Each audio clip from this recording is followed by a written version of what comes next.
There are a lot of games these days that purport to have open world gameplay, the act of having this big open world that you can kind of run around and do crazy crap in.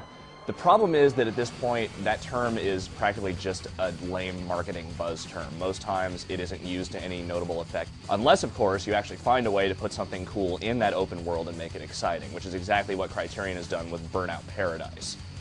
This is, to a degree, the Burnout you remember, but taken to kind of this whole other direction where there isn't this rigid structure to the game. There is this open city called Paradise City.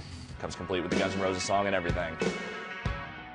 There are events that you find at every intersection, and as you hit each one, you just keep driving through, do these races, do the road rages, do the time trials, all that fun stuff, and just explore. You find billboards to break, shortcuts to bust through. You find all sorts of crazy crap everywhere, and you just experience this ridiculous city that you can basically smash to pieces.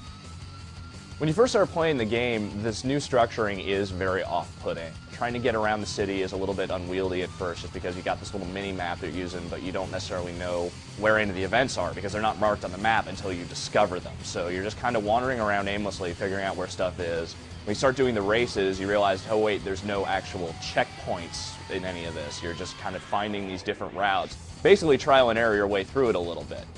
The one key difference to that versus a lot of other games that use trial and error to rather terrible effect is that you don't have to just go back and do those same races again and again and again for the most part. Often what you end up doing is going through a race, failing, and then realizing there's another race like half a block from you, doing that one instead, moving on to something else, and eventually just kind of going on about your business. That's sort of the beauty of the game, is that you don't really have to worry about going back and doing a lot of these events again and again to get them right. Once you get a feel for the city, it becomes very natural. You see a yellow gate, you just know to bust through it. You see a burnout billboard, you just know that there's a jump that you need to take to hit that thing. You find all these different events, you see all these different burning routes you can use to upgrade your cars and whatnot, and you know exactly what you're supposed to do and how you're supposed to go about it. The game also features this concept of owning the roads, which is sort of a two-tiered thing where each road and intersection has its own little designation within the game, and on there you can either do a time trial for that road. Also, there are showtime records, which are sort of the effective replacement of crash mode in the game. There is no structured crash mode, there is no, the puzzly nature of it is kind of gone.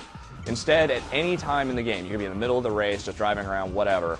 At the press of a couple of buttons, you can essentially launch into this ridiculous crashing segment where your car just wrecks into whatever's nearby, and then you just keep going and going and going.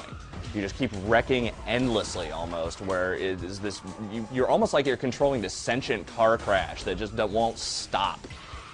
The car wrecks are so ridiculous and awesome that you could kind of just do it forever. There's something even a little bit erotic about the whole thing. We'll leave it at that.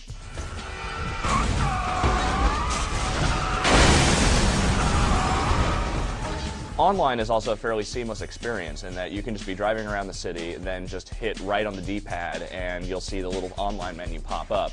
You can jump into a game with any available game that's just already on the list, or you can start inviting friends, and what you get is this little environment where you can have up to 7 other racers in the city with you at the same time.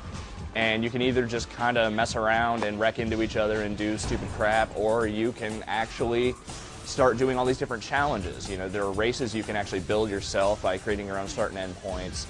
There are all these little challenges where it's just like, go wreck into billboards and, go and try and get the longest jump distance. Or, there are even cooperative ones where it's like, jump over each other and, get a collective amount of drift yardage and whatnot. The online can be a little bit unwieldy in the sense that there are a lot of challenges to go through, and they're broken out in such a way that there's 50 challenges for 2 players and then 50 challenges for 3 players and so on and so on. So you kind of have to get these games together where you need to have specific numbers of players to do certain challenges, which is kind of weird, but if you've got enough friends that are willing to play on a regular basis, you can probably make work. Apart from the crazy structuring, the open world, and everything else, this is still totally Burnout. The game is still extremely fast, it's all about wrecking cars, and that stuff still feels fantastic. Taking down another racer still feels totally awesome. The sense of speed in the game is fantastic on both the Xbox 360 and PS3. In fact, there's really no difference between the platforms whatsoever. They look nearly identical between the two.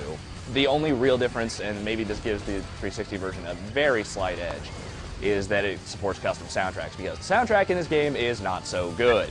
There's also the annoying DJ who's back again, and he's still super annoying, so unfortunately you can't quite turn him off. DJ Atomica reporting on more road rage hitting the streets of peaceful Paradise City.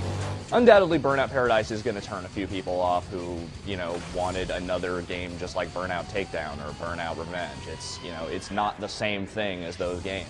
And I know a lot of people probably hated the demo for this game. Let me be the first to tell you, I hated the demo for this game too. I don't normally like to get into that. And at the same time, I started playing the full thing, got a feel for exactly how much content there really was in this game, and I was totally turned around by it. The demo is not a proper representation of what this full game offers. It is a really deep and enjoyable experience that lasts you for hours and hours, especially if you're a longtime Burnout fan.